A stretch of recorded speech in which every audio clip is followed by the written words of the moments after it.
How's it going, everybody? It's Alex, who's with the North Pacific Homes Group here in Victoria, and I wanted to jump on here and talk about the recent passive Bill 44. Now, if you came here from our monthly market update video, just know that this is being shot before that, and I am not excited for it. So with the recent introduction of our new Premier, David Eby, about 2 weeks ago, he came in fast and furious and launched his two-pronged approach going after the housing crisis here in BC, targeting the affordability side of things.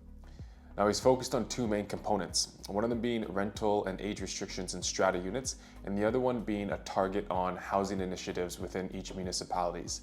Now, those housing initiatives haven't been decided yet and are expected to show up in mid-spring of 2023, so we're just going to focus on the strata policies.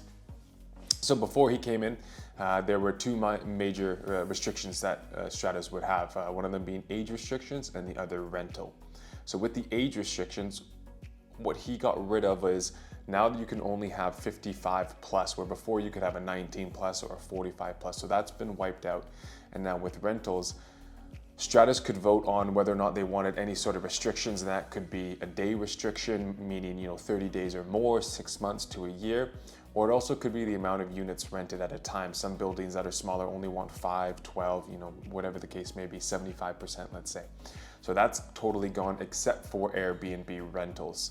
So the only two that are left now in these restrictions are Airbnb rentals, or a 30-day minimum rental, and 55 plus. So there's going to be question about how effective these policies are going to be.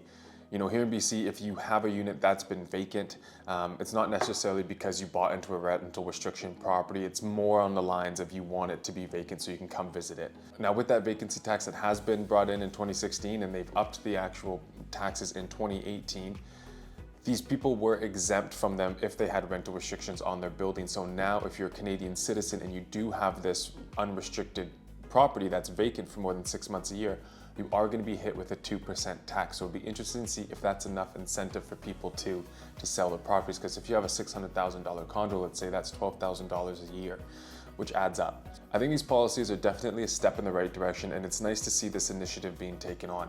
It'll be interesting to see once 2023 hits with the foreign buyers ban and the home buyer protection rescission period, to see how this kind of swings the pendulum to more in a buyer's market. But that's everything I got for you folks today. If you do have any more questions, please don't hesitate to reach out. Thank you so much.